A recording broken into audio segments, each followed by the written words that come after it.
students, and welcome. Today we'll be discussing comparing and contrast two stories written by the same author.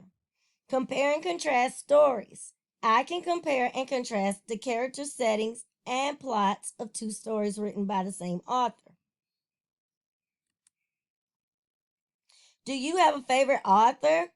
Share some ideas and fill in the discussion chart.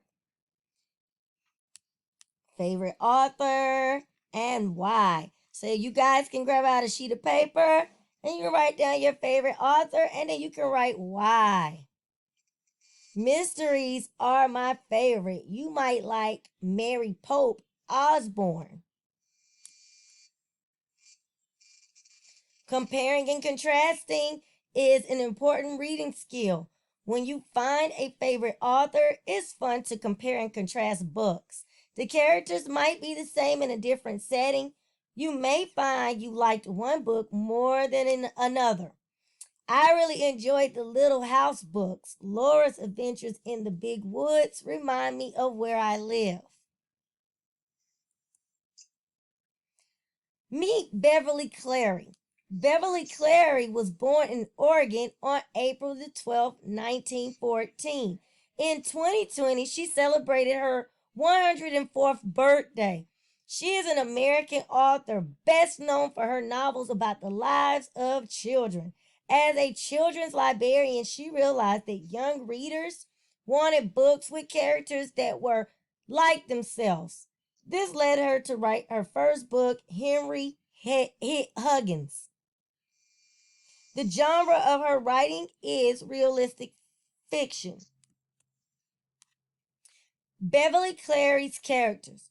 Primarily, this author wrote about children. She was quoted as saying, "Quite often, somebody will say, 'What year do your books take place?' And the only answer I can give is in childhood."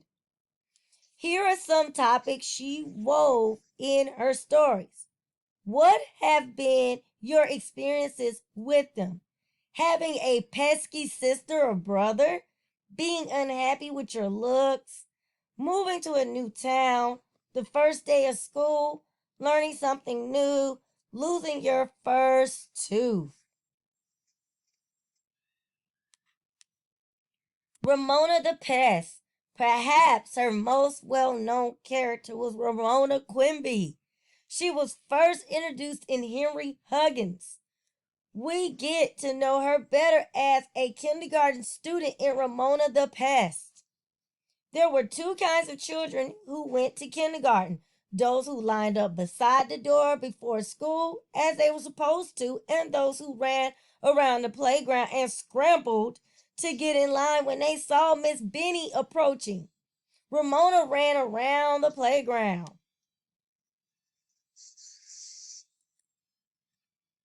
Muggy Maggie. Ordinarily, Maggie is a good student.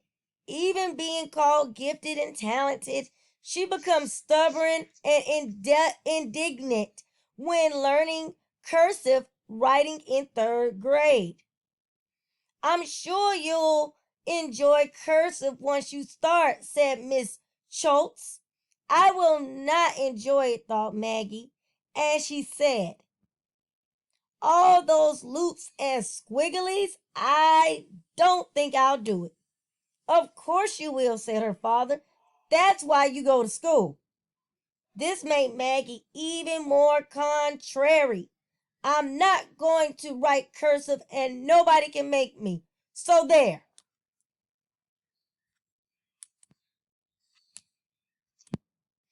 Compare and contrast Ramona and Maggie. Think about both of the girls. If the statement is a way that they are alike, put your thumb up.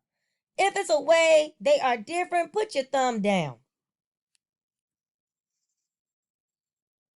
They are in the same grade. Your thumb should be down.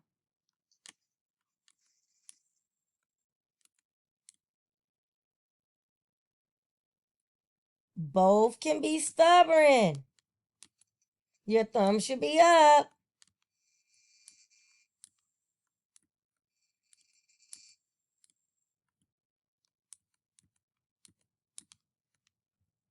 They don't always listen. Your thumb should be up. Both are learning cursive. Your thumb should be down. Setting. For both books, school is a frequently used setting. Read about Ramona's kindergarten room. We are not babies, Ramona yelled back as she led her mother into kindergarten. Once inside, she stayed close to her. Everything was so strange and there was so much to see. The little tables and chairs, the row of cupboards, each with a different picture on the door, the play stove, and the wooden blocks big enough to stand on.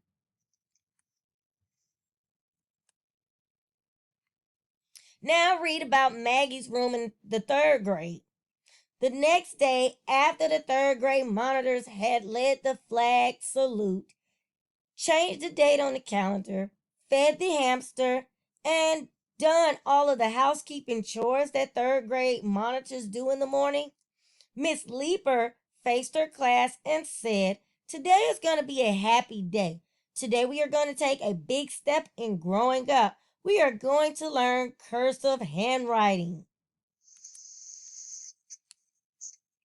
Now, think about both classrooms. Sort the statements about the classrooms, then discuss this question. Why do the rooms have their differences?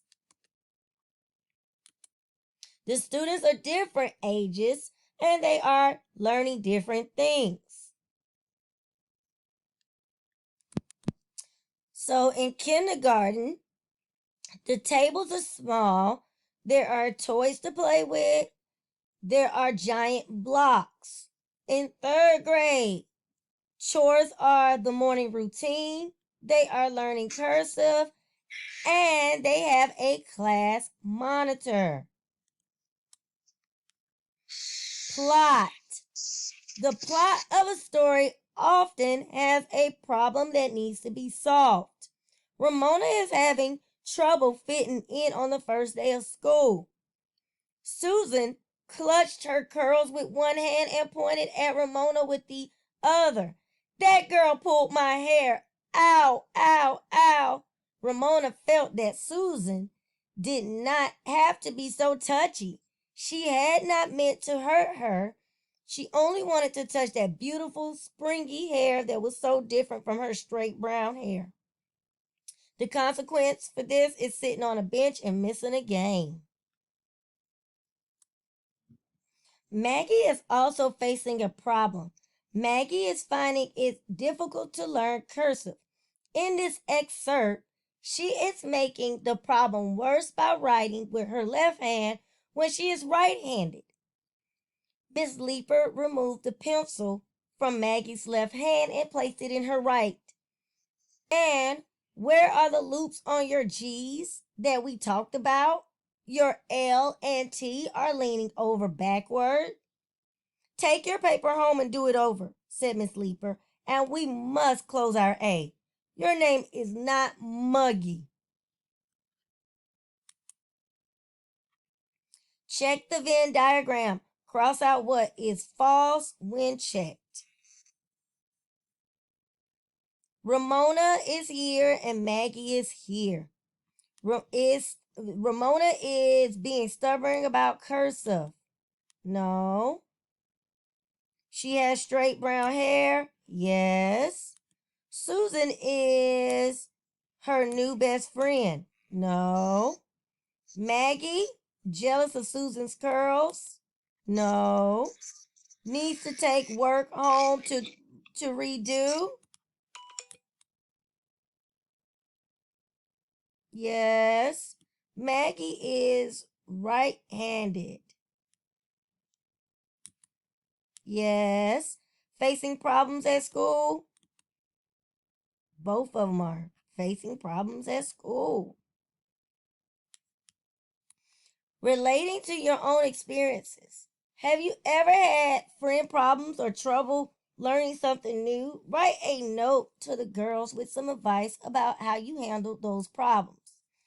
So you're going to take out a sheet of paper and you're going to write a letter to Ramona. Then you're going to write a letter to Maggie.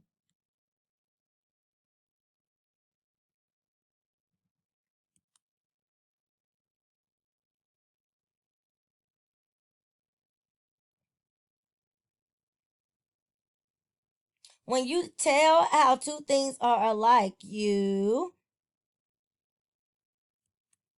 compare. When you tell how two things are different, you contrast. True or false? Authors who write several books always use the same characters. That's false. Read this excerpt from another book by Beverly Cleary.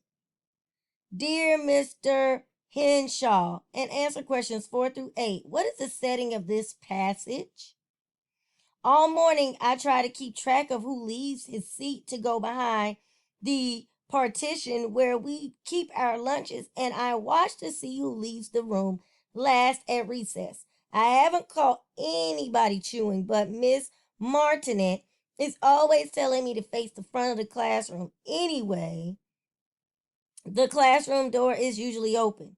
Anybody could sneak in if we were all facing front and Miss Martinet was writing on the blackboard. Hey, I just had an idea. Some authors write under made up names. After Christmas vacation, I'll write a fictionist name on my lunch bag. That will fold the thief, as they say in books.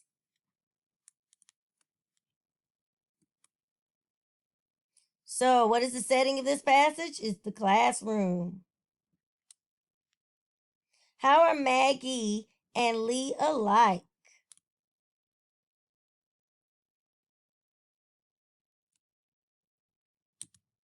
They are students. His lunch problem is part of the plot. The character Miss Martinet is a teacher. This book is narrated by the main character or written in blank person. It is written in first person. Beverly Cleary wrote about children's lives. The genre of her work is mostly realistic fiction. What did you learn? I can compare and contrast the characters, settings, and plots of two stories written by the same author. Some authors have written several books. Beverly Cleary has published over 30 books. Comparing and contrasting their writings can help you understand the characters, settings, and plots. Ramona sure causes problems. Now I want to read about her big sister Beezus. My autobiography. Think about a school experience such as the first day in a grade or a special friendship. Who were the characters? What was the setting? Write about it. Compare and contrast your writing with your class and tell about something new you learned about a classmate.